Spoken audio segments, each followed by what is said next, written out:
Hello दोस्तों, कैसे हो आप। आज मैं एक और ज़बरदस्त खांसी के लिए रेसिपी लेके आई हूँ। ये है खांसी वाला पौधा जिसे अरडुसी, अरडुसा, वासा, वासिका ऐसे नामों से जाना जाता है।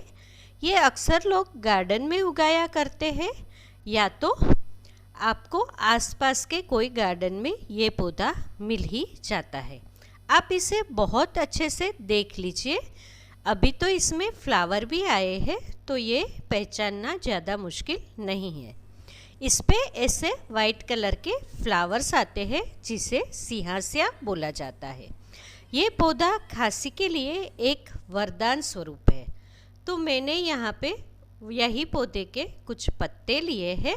हम इसे बहुत अच्छे से धो के इसका जूस निकालेंगे। ये रेसिपी कहाँ कहाँ पे उपयोग में आती है। ये एक औषधि है और ये चाटन के रूप में है। इसके लिए हमें चाहिए 200 ग्राम धागा मिश्री या तो खड़ी साकर। उसी के साथ साथ ये है 25 ग्राम पिपली पाउडर। हाँ दोस्तों, ये छोटी पिपली का पाउडर है, आसानी से आपको मार्केट में मिल जाएगा। ये है 25 ग्राम गाय का घी। उसी के साथ ये मैंने पत्तों का जूस निकाल लिया है। दोस्तों, आप इसे ज़्यादा टाइम पे या तो 1 साल स्टोर करना चाहते हैं तो पत्तों को सुखा के इसका काढ़ा बनाइए। यहाँ पे मैंने भारे तवे वाले बर्तन में पूरा जूस डाल दिया है। हाँ जी, मेरे वैद्य मित्रों जो इसे बड़ी मात्रा में बना के साल भर के लिए स्टोर कर रहे हैं, उसे चाहिए कि पत्तों को सुखा के उसका काढ़ा बना के उसका उपयोग करें। यहाँ पे मैंने मिश्री भी डाल दी। बस गैस की जो फ्लेम है इसे मैंने मीडियम लो पे रखा है और इसे हम चलाते हुए धीरे धीरे पकाएंगे। साथ साथ में मैं बात करूँगी इसे कैसे यूज़ करना है। ये कफ, अस्थमा, ब्रोंकाइटिस, कफ की वजह से जो फीवर है, सीजनल कफ कोल्ड और ये ब्लीडिंग डिसऑर्डर में भी काम आता है। अगर तो आपको साइनस की वजह से सर्दी रहती है, हेडेक होता है, इसमें भी ये उपयोगी है। एलर्जिक रिनाइटिस और एलर्जिक ब्रोंकाइटिस में भी ये बहुत अच्छा काम करता है। आपकी जो ब्रोंकस है वो सूज जाती है, मतलब कि आपकी सांसों की नली सूज के फूल जाती है और आपको सांस लेने में काफ़ी दिक्कत आती है। आप बहुत खांस रहे हो पर कफ निकलने का नाम ही नहीं ले रहा है। ये कंडीशन में ये बहुत अच्छा है क्योंकि ये ब्रोंकोडायलेटर भी है। अभी हम बताएंगे इसको कैसे लेना है। इसे आप 6 to 12 ग्राम 2 टाइम्स ले सकते हो। देखिए दोस्तों, ये जल के इतना हो गया। इसी टाइम पे मैं इसमें घी को ऐड करूँगी और फिर से इसे चलाते रहेंगे। मेरी जो स्टाइल है, मैं इसे अपने पेशेंट को मुहुर टाइम पे देती हूँ। ये एक आयुर्वेद टर्मिनोलॉजी है। मुहुर माने थोड़ी थोड़ी मात्रा में थोड़ी थोड़ी देर में लेते रहना।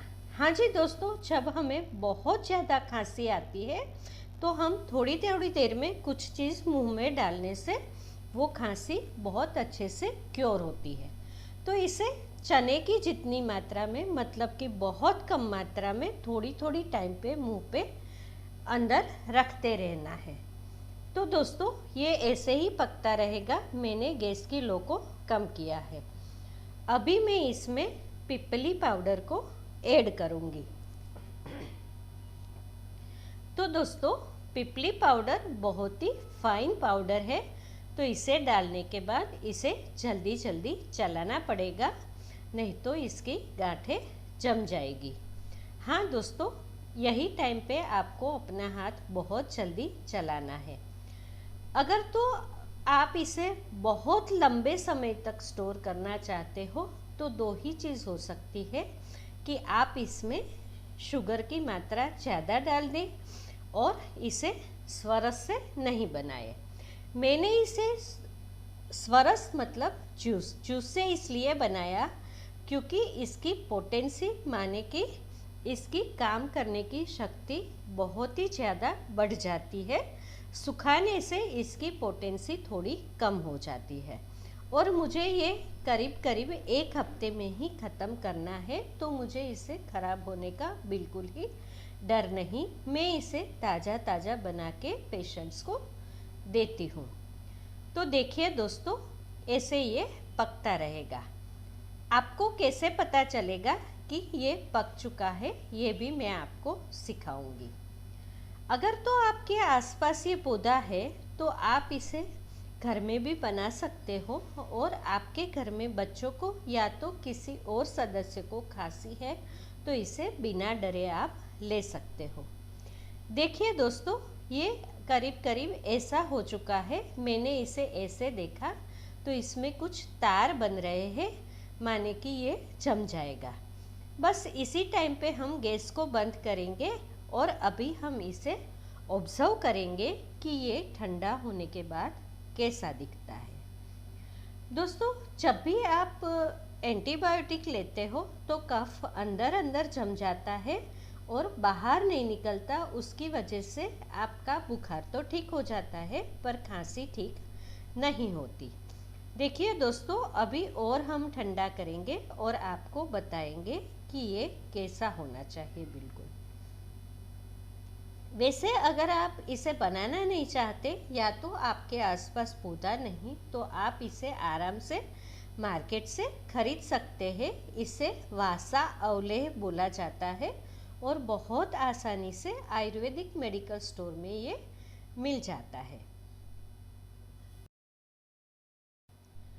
हाँ दोस्तों, पर कंपनी से बनी हुई चीज़ और घर पे बनाई हुई चीज़ के जो क्वालिटी है उसमें बहुत ही ज़्यादा फ़र्क होता है।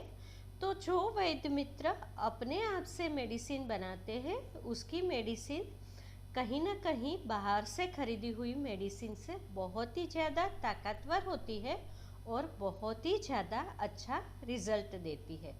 देखिए दोस्तों, इसे बीच बीच में आप चलाना बिल्कुल नहीं भूलना, नहीं तो ये नीचे की ओर जमता रहेगा।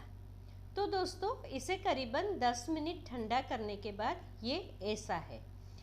ये अभी भी कच्चा है तो इसे मैं 2 मिनट के लिए गैस को फिर से चालू करके पकाऊंगी। फिर से इसे 2 मिनट पकाने के बाद जब 10 मिनट ठंडा किया तो ये बिल्कुल ऐसा हो गया है। हमें इसे ऐसा ही चाहिए। तो ये परफेक्ट है। इसे आप ठंडा होने के बाद इसमें हनी मिलाइए और एक एयरटाइट कंटेनर में इसे स्टोर कीजिए। दोस्तों, आपको बहुत ज़्यादा खांसी है तो आप इसे बिल्कुल थोड़ी थोड़ी मात्रा में बार बार थोड़ा थोड़ा चाटते रहिए